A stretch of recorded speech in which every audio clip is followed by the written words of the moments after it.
क्या हाल चाल। आ जाओ।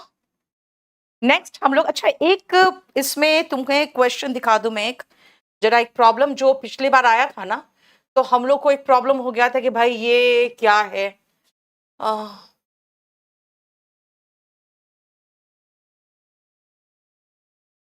ये वाला ऑर्गेनाइज वर्ड गलत जगह पे था। इनफैक्ट ऑर्गेनाइज वर्ड था भी गलत जगह पे। One of the biggest state in India will now organize a save water. बेटा ऑर्गेनाइज पिछले क्लास में गलत जगह पे था, इसीलिए हम लोग को समझ में नहीं आ रहा था कि ऑर्गेनाइज कैसे होगा। All state universities and colleges in Uttar Pradesh, one of the biggest states in India, will now organize. will के साथ verb का base form आएगा। समझ में आ गया। 9 नंबर में मिस्टेक था, मैंने बाद में करेक्शन करके डाल दिया था। ठीक है, ये 10th भी हो गया आपका। 11th में बहुत जल्दी करना।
हो गया।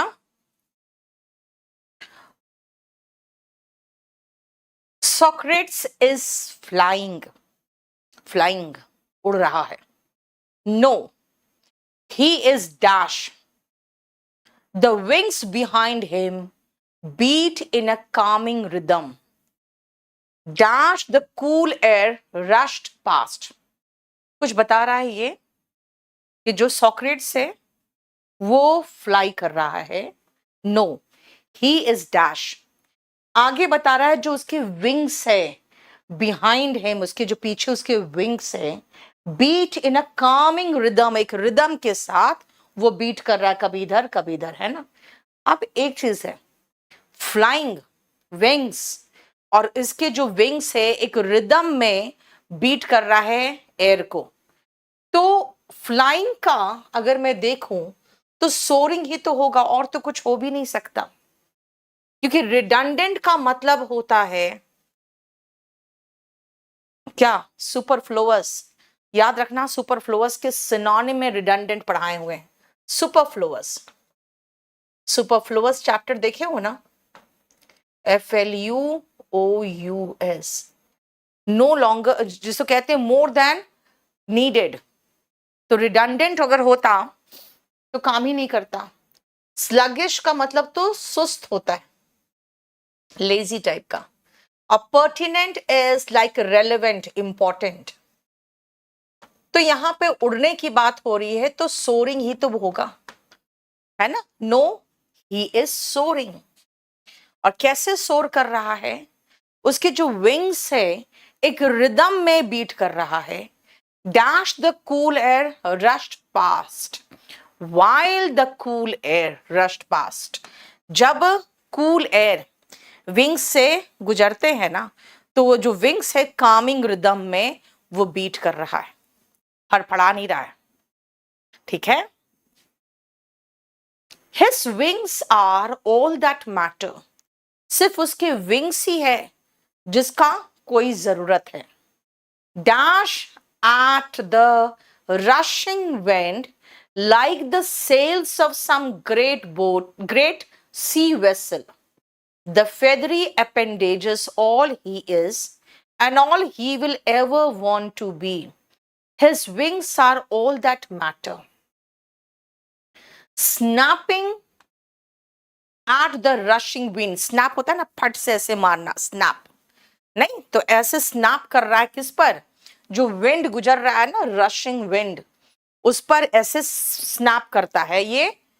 कैसे? जैसे कि कोई बहुत बड़ा पानी का जहाज हो, उसकी जो सेल्स होते हैं ना, जो चप्पू जैसे होते हैं, है ना, वो जिस तरह से ऐसे मारता है पानी को तो आगे बढ़ता है, वैसे ही इसके भी विंग्स वैसे ही स्नैप करते हैं हवा को और आगे बढ़ते हैं। द फेदरिंग अपेंडेजेस, अपेंडेजेस अंग को कहते हैं बेटा, शरीर के अंग को, जो उसके पास है और जो उसको चाहिए बस। His back muscles flex with the dash that takes him high above the ground. इसके जो बैक मसल्स है वो फ्लेक्स करते हैं with the effort. उस एफर्ट के कारण, जब भी आप अपने मसल को फ्लेक्स करते हो ना तो एफर्ट लगाते हो, with the effort that takes him high above the ground. वो जो एफर्ट लगाता है ग्राउंड के ऊपर जाने के लिए, तो उसका जो बैक मसल्स वो फ्लेक्स करता है उससे। He feels the effort, of course, but sweeping into the sky does not require much of one.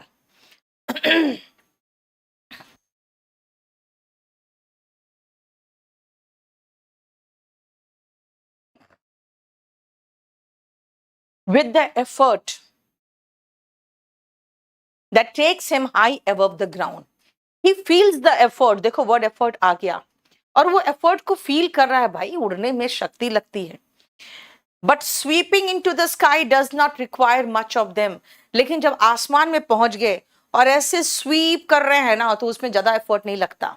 ऊपर उठने में उसके बैक मसल्स को एफर्ट लगता है। The dash is pleasurable, even exhilarating. Exhilarating मतलब होता है बेटा जो खुशी दे, that gives you pleasure. The sensation होना चाहिए, सेंसेशन, है ना, क्योंकि इंडिग्नेशन का मतलब तो होता है एंगर एंड सॉरो, गुस्सा और दुख जब दोनों एक साथ आता है ना, इस फीलिंग से कि भाई मेरे साथ गलत हुआ है, तब इंडिग्नेशन होता है और आप फीलिंग इंडिग्नेटेड करते हो। लैमिनेट तो कोई चीज को किसी चीज से ढकना। अब परवर्जन, परवर्ट लोग क्या होते हैं, जो मेंटल इलनेस होते हैं ना, परवर्जन होता है ना। अगर आप परवर्ट हो तो इसका मतलब है कि आप मानसिक रूप से बीमार हो, गंदे इंसान हो, ठीक है।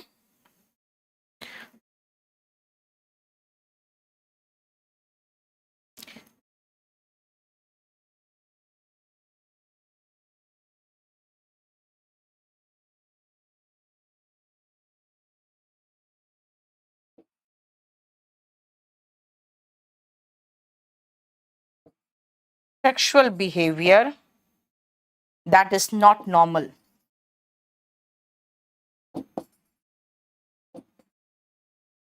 और इसी से एक दूसरा मीनिंग भी बना हुआ है।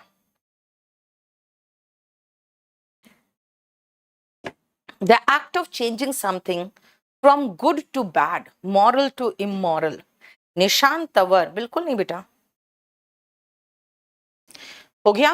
अब देखो एक चीज है, अगर हमें समझ में भी नहीं आ रहा भाई क्या किसकी बात हो रही है, लेकिन जब आप पूरा पढ़ोगे तो महसूस होगा कि भाई उसके मसल्स फ्लेक्स कर रहे हैं, वो ऊपर उठने, ग्राउंड से ऊपर उठने की कोशिश कर रहा है, तो एफर्ट ही तो लगाएगा, है ना। फ्लाई करने की बात हो रही है तो फ्लाई एंड सोर दोनों बात बराबर ही हो जाता है। तो कुछ कुछ वर्ड्स है ना, आपको खुद फटाफट मतलब पता चलेगा। स्नैप मतलब ऐसे मारना, किसी को स्नैप करना, वो भी होता है। देखो एक्सटेसी एंड एक्सलरेशन दोनों का मतलब होता है खुशी। There is freedom beyond description. क्यों खुशी होती है? क्योंकि फ्रीडम लगता है बियॉन्ड डिस्क्रिप्शन, जिसको डिस्क्राइब नहीं किया जा सकता। N ecstasy bordering on emotional.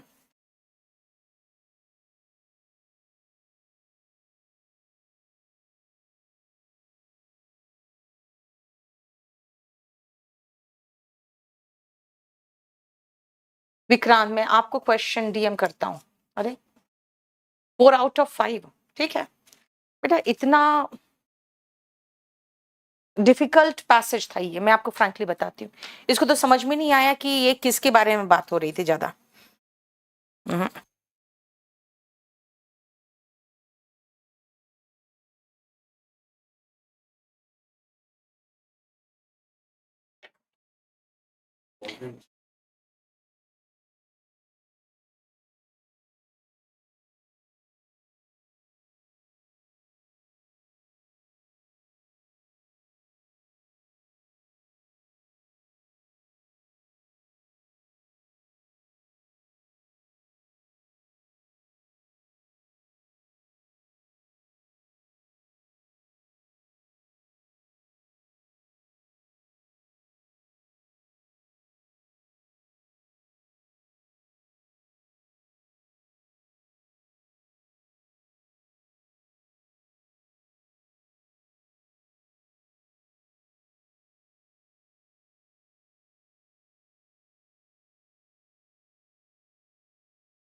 Okay Vikrant, मैं आज देख लूंगी। आप मुझे व्हाट्सएप करना अपना नाम के साथ।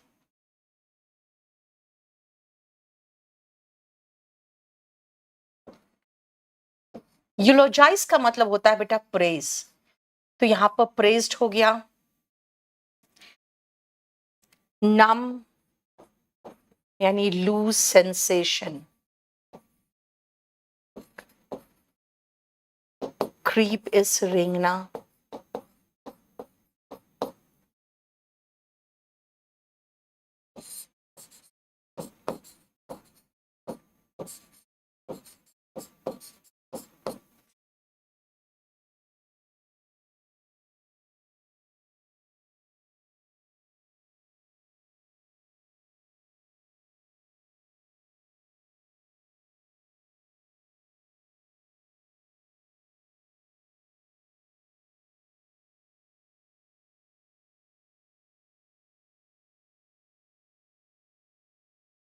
आर्कन का मीनिंग पूछ रहे हो? इसका मतलब सुनना हुआ। डिवास्टेटिंग, जो डिस्ट्रॉय करे, डिस्ट्रॉइंग। मैं मीनिंग लिखते चले जा रही हूं सब, ठीक है? आपको जो चाहिए देख लो। Trauma is pen.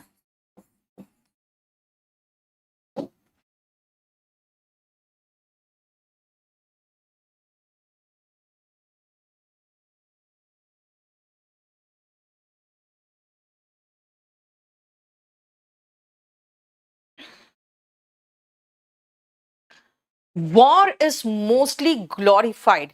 बेटा वॉर को ना ग्लोरिफाइड करके दिखाया जाता है, भव्य बना के दिखाया जाता है। ग्लोरी उसका भव्यता, देखते नहीं हो वॉर को इतना। वॉर के जो हीरोज होते हैं उनको हम हीरोज बोलते हैं, क्यों? क्योंकि ग्लोरीफाई किए हैं तभी तो, है ना? And dash by society. Glorified के बाद एंड लगाया है, इसका मतलब कोई ऐसे ही पॉजिटिव जो डिजायरेबल एडजेक्टिव या डिजायरेबल वर्ब हो, मुझे वही चाहिए। अब इसमें से डिजायरेबल वर्ब है यूलोजाइज्ड। उसको ग्लोरीफाई किए हम और प्रेज किए हैं वॉर को। The real picture of warfare is as horrific and dash as one can imagine. As horrific, बेटा हॉरिफिक होता है भयानक, भयानक भयावा जिसको कहोगे। अब ये अगर नेगेटिव है तो हम एंड के बाद भी वैसे ही कोई गंदा एडजेक्टिव, क्योंकि एंड क्या करता है, दोनों डिजायरेबल हो या दोनों अनडिजायरेबल हो उसको जोड़ेगा। तो हॉरिफिक से रिलेटेड होगा डिवास्टेटिंग, है ना? उतना ही भयावा है और इतना ही डिस्ट्रॉइंग है जितना कोई भी इमेजिन कर सकता है।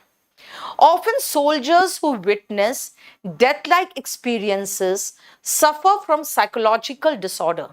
Psychological disorders हो जाते हैं, मानसिक डिसऑर्डर हो जाते हैं सोल्जर्स में, जब वो ऐसा पेन और डेथ अपने सामने देखता है, वैसा ही डेथ एक्सपीरियंस करके वापस आता है तो and are dashed for the rest of their lives and are dash numbed. उनके सामने फिर मौत होती है तो उनका दिमाग भी काम नहीं करता है, क्योंकि वो एक तरह का सेंसेशन लूज कर देता है ना। ऐसे एक सीरिया का आया था, एक हॉस्पिटल का, जहाँ पे जो बच्चे थे उनके माँ बाप, उनका बहन, मतलब उसका पूरा परिवार मर गया था, वो बॉम्ब गिरा था वहां पे। लेकिन वो लड़के के चेहरे पे कोई एक्सप्रेशन नहीं, कोई रोना, कुछ नहीं, क्योंकि वो साइकोलॉजिकल डिसऑर्डर है। ठीक है, क्योंकि वो लोग सेंसेशन लूज कर देते हैं। जो ऐसे ही सोल्जर्स जो डेथ एक्सपीरियंस करते हैं ना, वो सेंसेशन को लूज कर देते हैं। Many war poems contrast all the sentimental myths about warfare by dash the harsh realities that soldiers face. बहुत सारी war poems है, वो कॉन्ट्रास्ट में है। ऑल द सेंटिमेंटल मिथ, बहुत सारे सेंटिमेंटल मिथ है, उसके कॉन्ट्रास्ट में है। About warfare by dash the harsh realities, by by क्या, एक्सपोजिंग,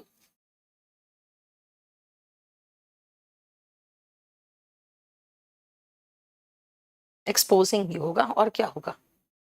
मैनी वॉर पोएम्स, बहुत सारे वॉर पोएम्स है, इस कॉन्ट्रास्ट में है। All the sentimental myths about warfare by exposing the harsh realities that soldiers face. The real trauma is seen in people who are left to dash for the loved ones, who are left to mourn. भाई जो soldiers मर गए वो मर गए, जो मर जाता है ना वो सबसे लकी होता है कि वो मर के चला गया। जो उसके पीछे रोते हैं ना, मोन का मतलब होता है मातम मनाना, असली ट्रॉमा तो वो झेलते हैं जो उसके पीछे बच जाते हैं अपने बहुत ही प्यारे लोगों का, जो चले गए मर के, उसके डेथ को मोन करने के लिए। मोन का मतलब होता है मातम मनाना। ठीक है,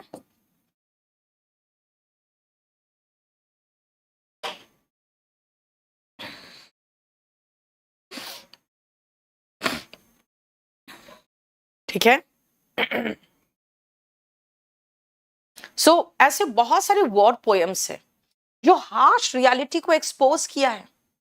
ठीक है, सेंटिमेंटल जो मिथ्स है अबाउट वॉरफेयर, उसके खिलाफ जो वॉर का रियलिटी है ना, एक एक्सपोज मतलब होता है बेटा दिखाना, शो करना। ठीक है ना। अब जैसे मैं आपको एक पोएम बताती हूँ, एक पोएम था, जैसे अब जब भी मैं ऐसा कुछ कराऊंगी आपको कुछ एग्जाम्पल बताऊंगी ताकि आप समझ सको उसको मैं बोलना क्या चाह रही हूँ। एक पोएम है, उसका एक लाइन बहुत फेमस है, home they brought her warrior dead. और ये एक बहुत अच्छा पोएम है जिसको मैंने उसका एक फिलिंग द ब्लैंक भी आया हुआ था एग्जाम में, तो मैंने वो पूरा पोएम ही स्पोकन इंग्लिश के उसमें डाल दिया था, ग्रुप में डाल दिया था। उसमें क्या था, home they brought her warrior dead, यानी कि उसका जो वॉरियर था, यानी उसका जो योद्धा था, यानी कि उसका पति सेना में था, डेड लाया गया। तो उसके बाद का लाइन था, she not weep not did she cry, कुछ ऐसे ही था। इसका मतलब ना ही वो रोई ना ही चिल्लाई। ठीक है, तो जितने भी वहां मेडन्स थे उन लोगों ने क्या कहा, शी मस्ट वीप और शी विल डाई, कि अगर वो नहीं रोएगी तो वो मर जाएगी। क्योंकि जब आदमी को बहुत शौक लगता है ना, तो वो रिएक्ट नहीं करता ह्यूमन बीइंग की तरह जैसे रिएक्ट करना चाहिए। इसलिए अगर किसी का कोई मर जाता है, अगर वो नहीं रोता है तो उसको रुलाया जाता है ताकि उसको मेंटल ट्रॉमा में वो ना चला जाए, शॉक में ना चला जाए। तो उसके बाद उसको सब तरह से रुलाने की कोशिश की जाती है, उसके पति की तारीफ की जाती है। फिर एक लेडी उठ के उसके पति का जो शव था उसके चेहरे से वो कफन हटा दिया, फिर भी वो नहीं रोई, मतलब हर तरह से कोशिश किया गया, नहीं रोई। फिर उसमें एक बहुत बूढ़ी सी महिला आई थी, उसमें उसने क्या किया, उसका छोटा बच्चा जो 1 साल का बच्चा था उसके गोद में लाकर रख दिया। जब उसके गोद में रखा, बस उसके बाद उसकी आंखों से टेम्पेस्ट की तरह दिखाया गया, कि टेम्पेस्ट की तरह उसके, टेम्पेस्ट मतलब तूफान की तरह आंसू बहा, और उसने कहा, sweet my child I live for the, मेरा बच्चा मैं तुम्हारे लिए जिंदा रहूंगी। तो ये पोयम बताता है कि ऐसे बहुत सारे वॉर पोयम्स है जो एक्सपोज करते हैं harsh realities that soldiers face. ठीक है, लेकिन प्रॉब्लम क्या है ना कि सोल्जर्स से ज्यादा हार्श रियलिटी, वो ट्रॉमा उसके घर वाले फेस करते हैं जो उनके जाने के बाद बच जाते हैं। तो देखो, आपको समझ में आना चाहिए कि वॉर को हम ग्लोरीफाई करते हैं, उसकी तारीफ करते हैं, वॉर हीरोज की के प्रेज में पोयम गाए जाते हैं, लेकिन बेसिकली वो हॉरिफिक होते हैं, वॉर डिवास्टेटिंग होते हैं। ठीक है, नेक्स्ट आओ। देखो, बहुत छोटा सा, कभी कोई बहुत बड़ा सा।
चलो,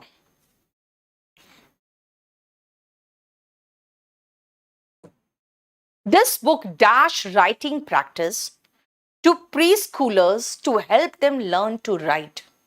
This book प्रोवाइड्स होगा बेटा, सिंगल बुक है ना तो प्रोवाइड्स होगा। राइटिंग प्रैक्टिस किसके लिए? जो भी स्कूल जाने से पहले वाले, प्री स्कूल वाले, यानी जो नहीं होते प्री नर्सरी वाले बच्चे, जो भी बस खेलने उलने ही जाते हैं, 2.5 साल के 3 साल के बच्चे, to help them learn to write dash of the English alphabet. बेटा, इंग्लिश अल्फाबेट के 26 लेटर्स होते हैं, इंग्लिश अल्फाबेट के 26 लेटर्स होते हैं। डायरेक्शनल एरोस, एरो डायरेक्शन किधर बता रहा है, नॉर्थ साउथ ईस्ट वेस्ट, क्या बता रहा है ना। Dash with the letters and numbers, जो डायरेक्शनल एरोस होते हैं जो दिए रहते हैं with the letters and numbers, guide children in writing. वो डायरेक्शनल एरोस लगाए रहते हैं, जैसे कि बताते हैं कि सबसे पहले आप एक ऐसे डायरेक्शन में लाइन खींचो, फिर एक ऐसे खींचो, फिर एक ऐसे डायरेक्शन में खींचो, तो ए बन गया। यानी कि वो आपको बिल्कुल एक ऐसे डॉट बना के डायरेक्शन बताएंगे कि आप ऐसे जाओ, फिर ऐसे जाओ, और फिर ऐसे करो। तो वो आपको जो गाइड करते हैं इन राइटिंग, गिवन विथ, है ना, डायरेक्शनल एरोस। इसका मतलब वही है कि directional arrows that are given with the letters and numbers guide children in writing. Dash and copying activities encourage children to read and write. Dash and copying activities, tracing and copying. अच्छा, एक चीज है यहाँ पे, writing के बाद comma होना चाहिए था। राइटिंग देखो, V1 ING है, अगेन V1 ING होगा, और अगेन V1 ING होगा। ट्रेसिंग होगा, है ना। Guide children in writing, tracing and copying activities. ऐसे भी देखो, हमें नहीं लगता है यहाँ पे फुल स्टॉप होना चाहिए, ठीक है, फुल स्टॉप भी चलेगा, क्योंकि देखो ना, अब आगे आप पढ़ो जरा फिर से। Basically guide children in writing, full stop. Tracing and copying activities encourage children to read and write letters. यानी V1 ING यहाँ पर है, तो भी तो V1 ING से तो हमने पैरलिज्म को फॉलो करते हैं ना, V1 ING P1 V1 ING। शिखा, एक मिनट रुक जाओ। Encourage children to read and write letters and numbers, dash to count. Read and write letters and numbers as well as to count होगा, क्योंकि लिखने में, लेटर्स को लिखने में, नंबर्स को लिखने में और काउंट करने में ये हेल्प करता है। अब सुनो, अगर आप गिवन नहीं समझ रहे हो तो पहले ये पूरा सेंटेंस फुल स्टॉप से लेकर फुल स्टॉप तक पहले पढ़ के रुका करो। Directional arrows dash with the letters and numbers guide children. बेटा guide का मतलब ये main verb ये है, main verb first form में है, तो इसका मतलब ये हुआ ना कि directional arrows that are given with the letters and numbers. ठीक है, क्लियर?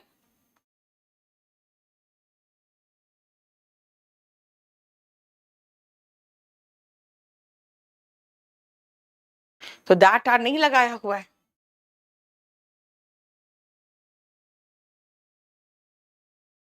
और ये बाबा, ये कितना बड़ा, देखो, यस, वहां पे गिवन एडजेक्टिव है, बिल्कुल सही विक्रांत, ये तो बहुत बड़ा, करो तो यार।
हो गया?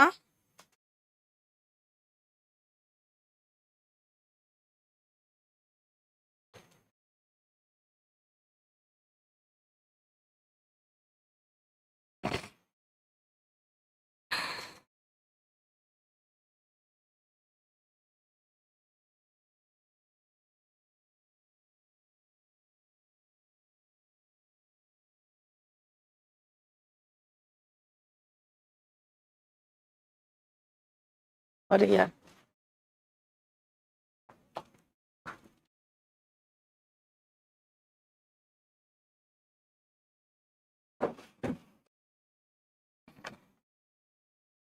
चलो शुरू करें।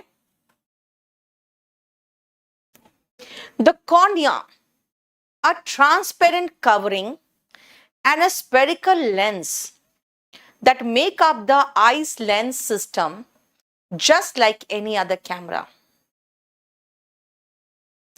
देखो, कॉर्निया जो है एक ट्रांसपेरेंट कवरिंग है, एक स्पेरिकल लेंस है, जो क्या बनाता है, आइस लेंस सिस्टम बनाता है, जैसे कि बाकी जो कैमरा है ना उसी की तरह आइस लेंस का सिस्टम बनाता है।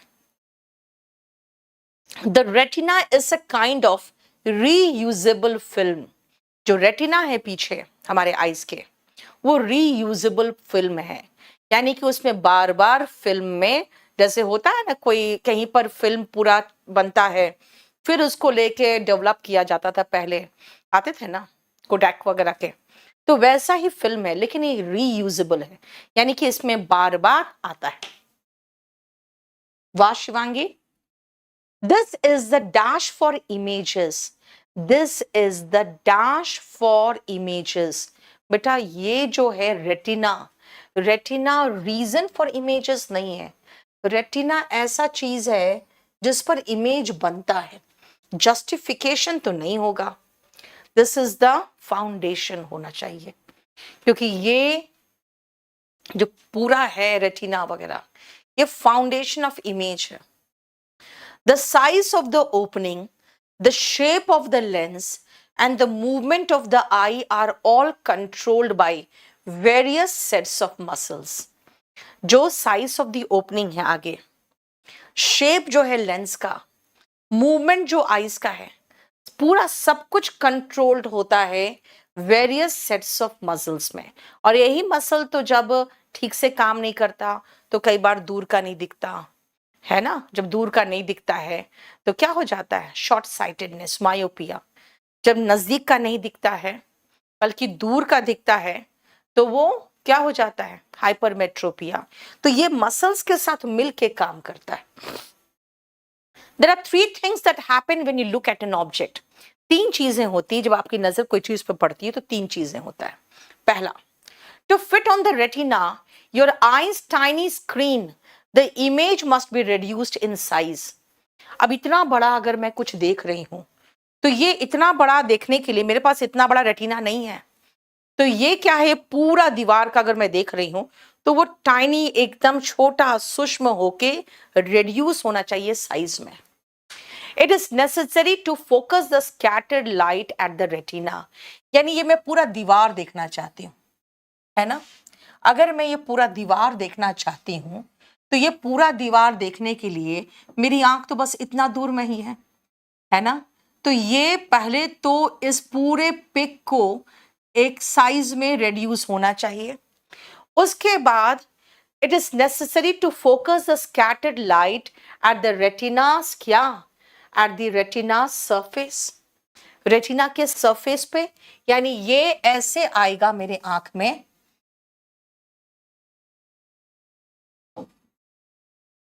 सबसे पहले ये क्या करेगा, एक ऐसे करके कंप्लीट आएगा और ये आके मेरे आंख के पीछे जो रेटिना है, यानी कि मेरे आंख के पीछे जो रेटिना है उस रेटिना पे पड़ेगा, है ना। उस रेटिना पे पड़ना चाहिए, रेटिना के सरफेस पर। To match the retina's curve the image must be curved.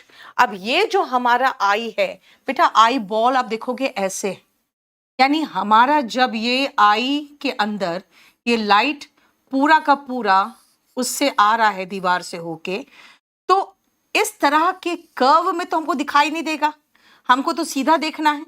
इसका मतलब है कि इस कर्व में, इस पूरे सीधा दीवार का भी एक कर्व इमेज बनना चाहिए, है ना। To match the retina's curve the image must be curved. The image is focused on the retina and cornea working together. बेटा कॉर्निया, लेंस, रेटिना सब कुछ मिलके काम करेगा ना। एक भी गड़बड़ किया आपको दिखाई नहीं देगा। When the eye is unable to focus the image on the retina, अगर आई रेटिना पे फोकस नहीं कर पाएगा, the majority of vision problems occur, तब आपको सारे प्रॉब्लम्स आएंगे, है ना। अगर आगे ही इमेज फॉर्म हो गया, रेटिना पे नहीं फॉर्म हुआ, कई बार रेटिना के पीछे फॉर्म हो जाता हो, जो टुगेदर सब कोई कन्वर्ज करता है ना, तो रेटिना के पीछे चला जाता है, तब भी प्रॉब्लम आता है। The cornea is reshaped during laser eye surgery. अब क्या होता है, अगर ये फोकस पहले ही हो गया तो मेरा कॉर्निया तक तो पहुंचा ही नहीं। अगर यही फोकस हो गया बाद में तो मेरा यही रेटिना, सॉरी कॉर्निया नहीं, रेटिना, रेटिना पे फोकस हुआ ही नहीं। तो ये जो लेजर आई सर्जरी होता है, इसलिए तो होता है कि जो इमेज बन रहा है उसको फोकस किया जा सके हमारे रेटिना पे। अगर रेटिना पे फोकस होके एकदम ठीक रेटिना पे फोकस होगा तभी जाके इमेज बनेगा, ठीक है। The majority of vision problems occur. The cornea is reshaped during laser eye surgery, which alters the eye's focal point. The primary objective is to precisely focus the image on the retina. Retina पे proper focus होगा तभी तो image form होगा, ठीक है। Just like in an ordinary eye, the cornea of most people are either too long or too short. In the first scenario, cornea flattening is accomplished through laser eye surgery. पहला case में अगर ज्यादा लंबा होता है cornea तो उसको क्या करते हैं ना, फ्लैट किया जाता है। अगर बहुत ज्यादा ऐसे कन्वर्ज होगा तो क्या होगा, वो जल्दी ऐसे कर जाएगा, हमारे रेटिना तक तो पहुंच ही नहीं पाया इमेज। तो इसको थोड़ा फ्लैट किया जाता है ताकि एकदम तुरंत ऐसे ना हो जाए, बल्कि थोड़ा आगे तक वो ऐसे जाए और फिर फोकस्ड हो, ठीक है। The cornea is reshaped in the latter scenario by becoming rounder. और दूसरा केस, जब वो दूर फोकस हो रहा है यानी रेटिना के पीछे चला जा रहा है, तो आगे की कॉर्निया को थोड़ा और गोल किया जाता है ताकि वो फोकस होकर रेटिना पे पड़े। माने हर हाल में जो इमेज है वो रेटिना पे बने, यही रहता है इनका मकसद। This cornea tissue is amazing because it heals and rebonds immediately. अब आंख का ऑपरेशन कराओगे ना, 2-3 दिन के अंदर ठीक हो जाता है। ज्यादा उसमें ऑपरेशन में आपको आराम करना भी नहीं पड़ता है, क्योंकि बहुत जल्दी हील होता है। ये अमेजिंग टिश्यू है। Dash the need for stitches, यानी कि देखोगे तो आपको एलिमिनेट हो जाता है, स्टिच लगाने की जरूरत नहीं है, हाथों हाथ वो ठीक हो जाता है। इसलिए वहां पे स्टिच वगैरह लगाने की, आंख के किसी ऑपरेशन में कहीं पर भी स्टिचेस की जरूरत नहीं पड़ती, क्योंकि वो तुरंत हील हो जाता है, रिबॉन्ड कर जाता है। कोई चीज अपने आप चिपक जाए तो उसमें स्टिच लगाने की क्या जरूरत है, ठीक है। To make precise cuts as dash as a quarter micron in length, भाई माइक्रोन बहुत कम, as small as होगा, इतना छोटा लेजर, ये इतना छोटा कट लगाना है।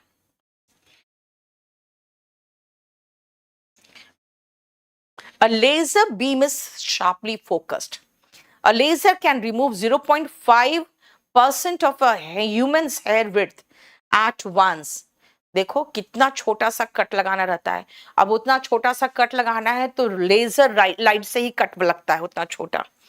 यानी कि अगर ह्यूमन का हेयर, इसका अगर 5% पे भी आपको कट लगाना है तो लेजर से लग जाएगा, ठीक है। आप सोच सकते हो हमारा ह्यूमन हेयर कितना पतला है, और उसका भी चौड़ाई जितना भी है उसका 0.5%।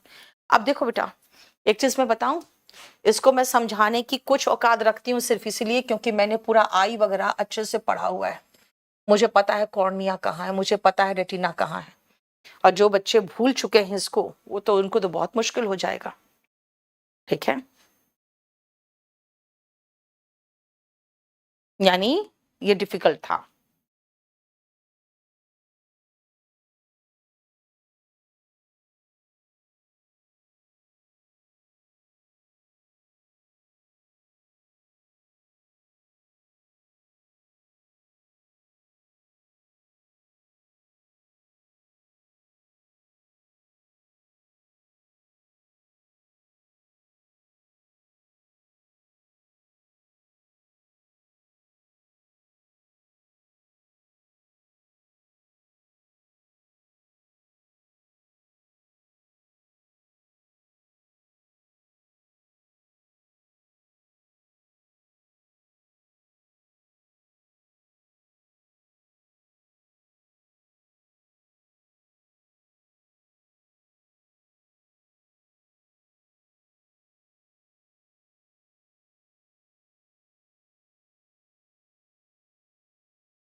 हो गया।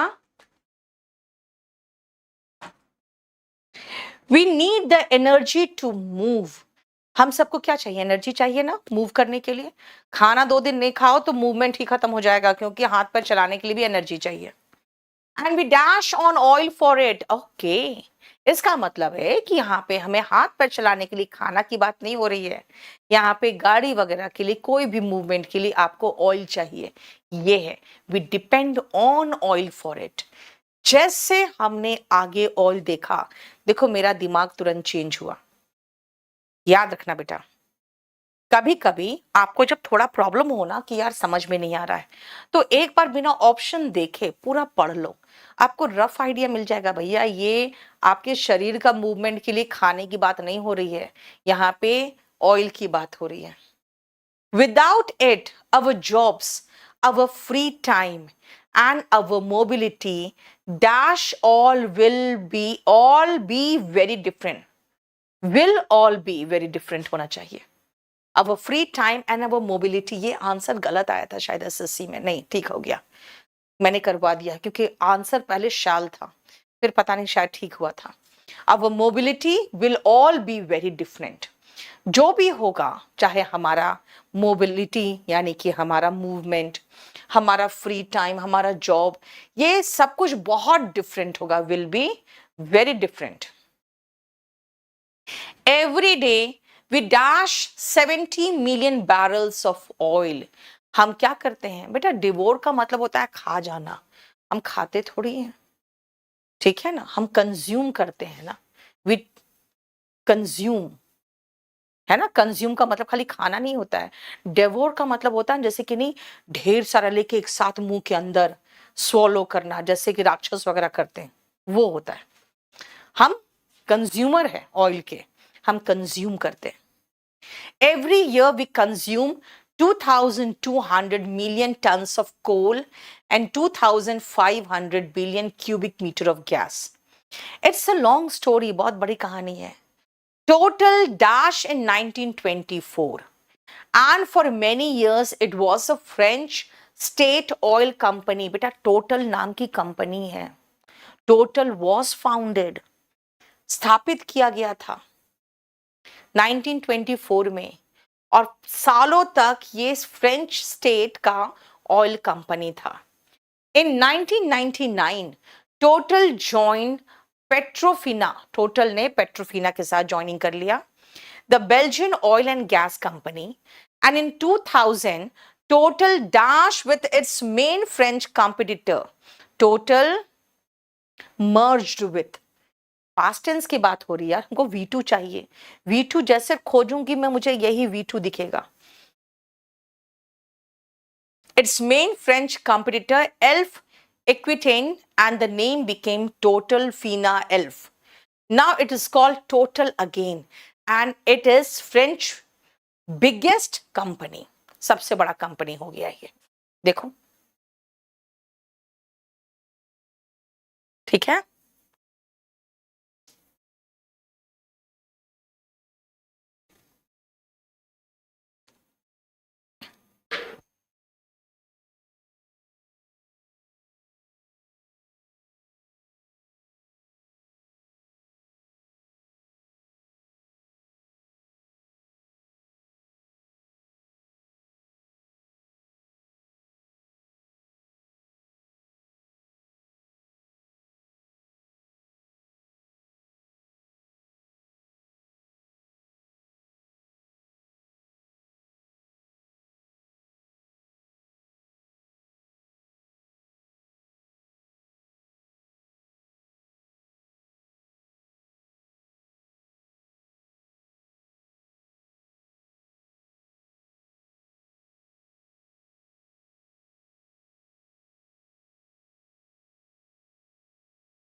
चलो,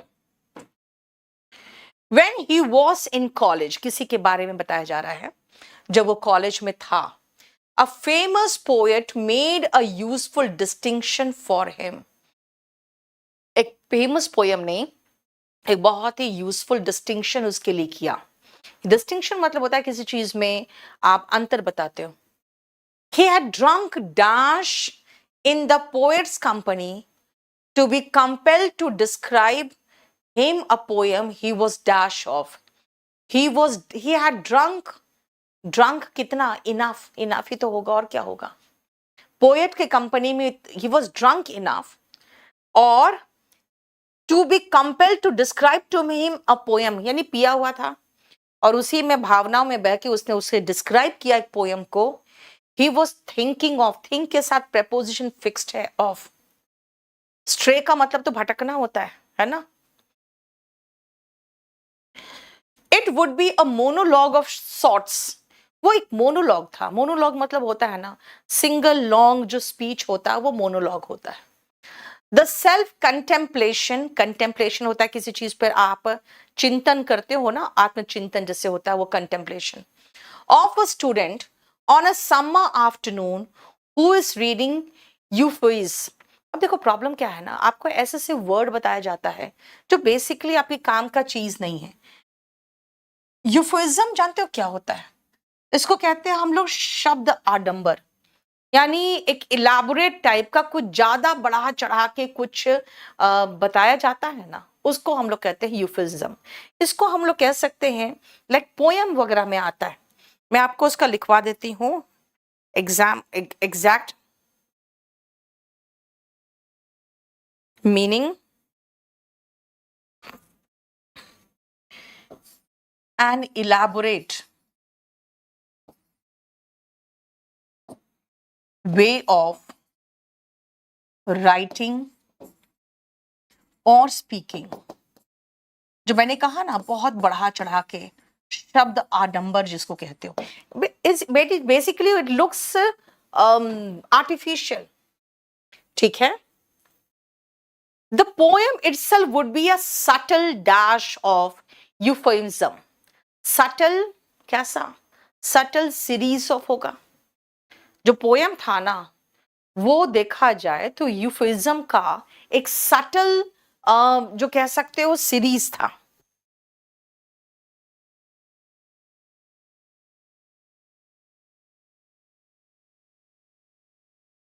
ठीक है.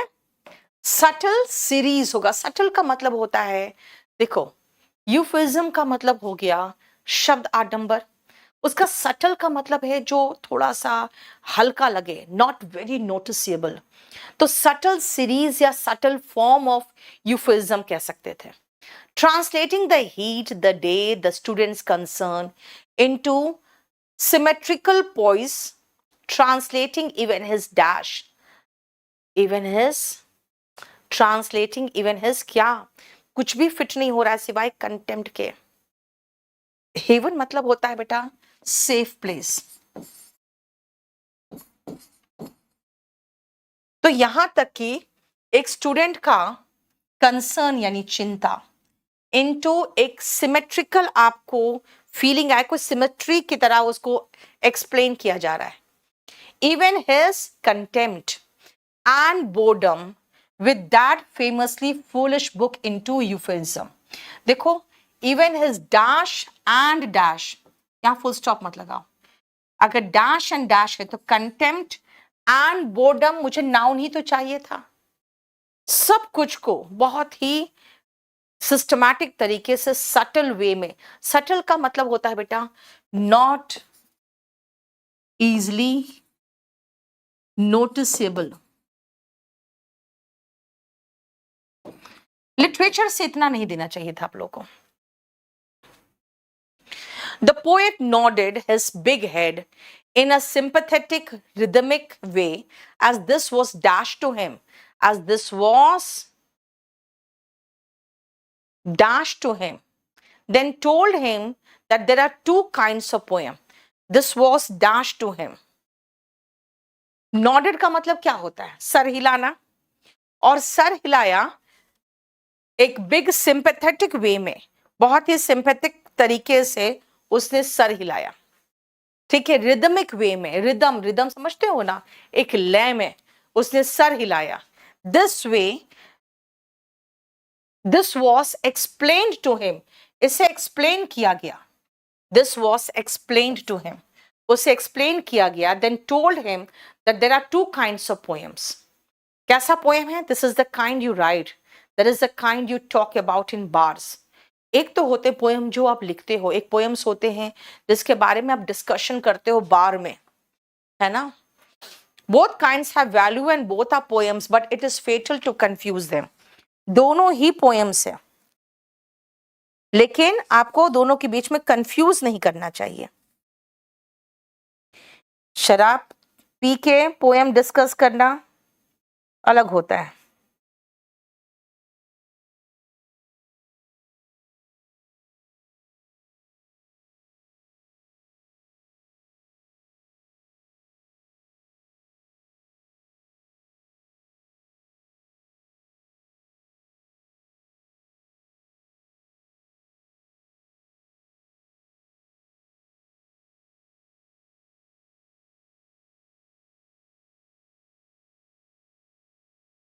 नेक्स्ट करो।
हो गया? वाह शिवांगी, ये तो पूरा एक साथ बना के पूरे आंसर एक साथ रख देती है। The world is going through a deep recession. World एक बहुत बड़ा रिसेशन से गुजर रहा है। रिसेशन का मतलब बेटा मंदी होता है। At such a time one thing we need in abundance is jobs for the semi skilled and unskilled। ऐसे समय में हमें जॉब्स चाहिए, ढेर सारा जॉब्स। किसके लिए? जो सेमी स्किल्ड हो, अनस्किल्ड हो, यानी लोअर कैटेगरी के जो जॉब्स होते हैं वो चाहिए बहुत सारा। This is the only way in which equal dash of wealth can take place. Equal distribution of wealth. बेटा एक सोशलिस्ट कंट्री में क्या चाहिए? Equal distribution of wealth. जैसे जितने पैसे वाले हैं बहुत ज्यादा टैक्स लगता है उन पर, और गरीब के पास कोई टैक्स ही नहीं लगता बल्कि उनको सब्सिडी मिलता है। क्यों? क्योंकि सोशलिस्ट कंट्री हमेशा चाहती है कि डिस्ट्रीब्यूशन ऑफ वेल्थ हो, इसीलिए proper distribution, equal distribution of wealth हो। The health care industry is ideally poised to occupy this position. और हेल्थ केयर इंडस्ट्री एकदम सही पोजिशन पे है जहां पे ये काम ये कर सकता है। The IT industry hires people from the upper middle strata and rich families। अब IT इंडस्ट्री में जाने के लिए आपका एजुकेशन भी होना चाहिए उसी लेवल का ना। अब वहां इतना एजुकेशन कौन प्राप्त कर सकता है? जो वेल्थी फैमिली होगा या जो मिडिल स्ट्रेटा, जो अपर मिडिल स्ट्रेटा होगा। Usually engineers Dash the healthcare industry hires nurses to the tune of 80% of the jobs created from the lower economic strata। देखो इंजीनियर्स आते हैं कहां से? अपर मिडिल स्ट्रेटा से, रिच फैमिली से। लेकिन बट नहीं है ना, तो अनलाइक होगा, है ना, अनलाइक। वेरास मतलब आप कह सकते हो वेरास भी चलता है। वेरास का मतलब होता है लेकिन, है ना। अनलाइक का मतलब हो जाता है कि उसके विरुद्ध, लेकिन वेरास लगाओ क्योंकि यहां पे हमें बट चाहिए। ये तो हो गया rich family. Whereas the health care industry nurses को हायर करता है, और नर्सेस जो होते हैं ना लोअर स्ट्रेटा, क्योंकि आप समझ सकते हो जो सेगमेंट ये सारे ऐसे काम कर सके, मरीज का हर चीज साफ करना, आप सब समझ सकते हो। तो कोई भी रिच फैमिली वाला नहीं चाहेगा भाई हम इतने गंदगी काम क्यों करेंगे। तो इसीलिए जो आती है ना ये नर्सेस, वो लोअर इकोनॉमिक स्ट्रेटा से आती है। Global health care is a 4.5 trillion rupee industry. इतना बड़ा इंडस्ट्री है ये। Second only to the ergo industry, यानी एग्रो इंडस्ट्री जो होते हैं ना, एग्रो मतलब एग्रीकल्चर से रिलेटेड। एग्रीकल्चर के बाद हेल्थ सेक्टर आता है। Even then health care dash only 8% of the world's population. Second sector है ये आफ्टर एग्रीकल्चर, लेकिन इसमें सिर्फ 8.5% ऑफ वर्ल्ड पॉपुलेशन ही काम कर रहा है। Even then health care dash only, health care reaches only होगा। हेल्थ केयर कितना तक पहुंचता है? Only 8.5% of the world population तक ही हेल्थ केयर पहुंच पाता है। आज गांव में ऐसी कई महिलाएं हैं जो बच्चे को जन्म घर पे दे रही क्योंकि उनके पास हेल्थ केयर फैसिलिटी नहीं है। Policy makers should look at the healthcare industry as not only an industry which addresses pain, but also as one which can dash the economy, which can influence the economy। बेटा impede का मतलब होता है रोकना, jasmine. Policy maker को health care industry को सिर्फ एक इंडस्ट्री के रूप में नहीं देखना चाहिए जो एड्रेस करता है पेन को, but also as one which can dash the economy, which can influence the economy, कि भाई इसका प्रभाव इकोनॉमी पर भी पड़ता है। तो कुछ ऐसा करो कि इसका जो प्रभाव है वो प्रॉपर तरीके से पड़े और ज्यादा लोगों तक पहुंचे। The last century was driven by machines that addressed human toil. Human toil का मतलब होता है ह्यूमन का मेहनत। लास्ट सेंचुरी जो हमारा था वो था मशीन का सेंचुरी, जिसने इंसान के मेहनत को एड्रेस किया। इंसान का मेहनत कम हुआ ना। And it is strongly believed, और ये बहुत ज्यादा बिलीव किया जाता है, स्ट्रांगली बिलीव किया जाता है that this century will be driven by health care और ये सेंचुरी हेल्थ केयर का सेंचुरी है। लास्ट सेंचुरी में मशीन्स बनाए, इंसान का मेहनत बहुत कम हुआ, इंडस्ट्रियलाइजेशन तो उसी के कारण बढ़ा है। ये पूरा सेंचुरी हमारा हेल्थ केयर का है। This however will only happen, लेकिन ये तभी होगा if policy makers make a conscious effort to dash the right policy in place, put the right policy in place, put in place, याद रखना put in place एक phrase है, सही जगह पे किसी चीज को लागू करना, किसी चीज को रखना इज put in place, ठीक है।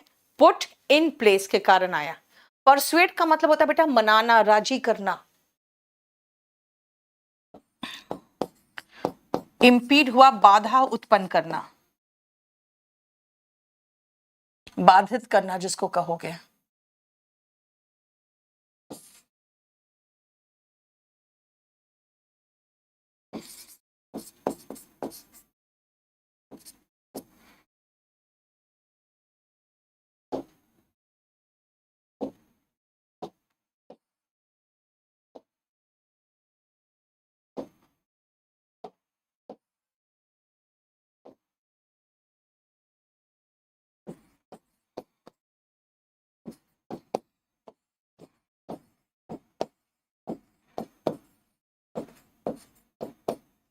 एस सर्टेन है यार,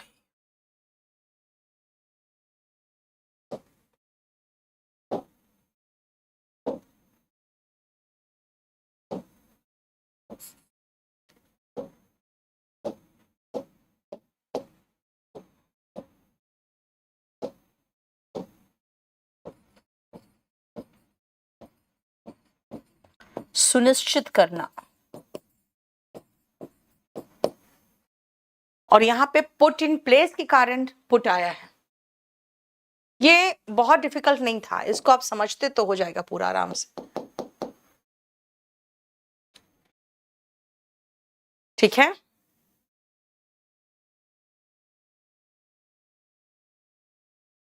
नेक्स्ट करो।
हो गया।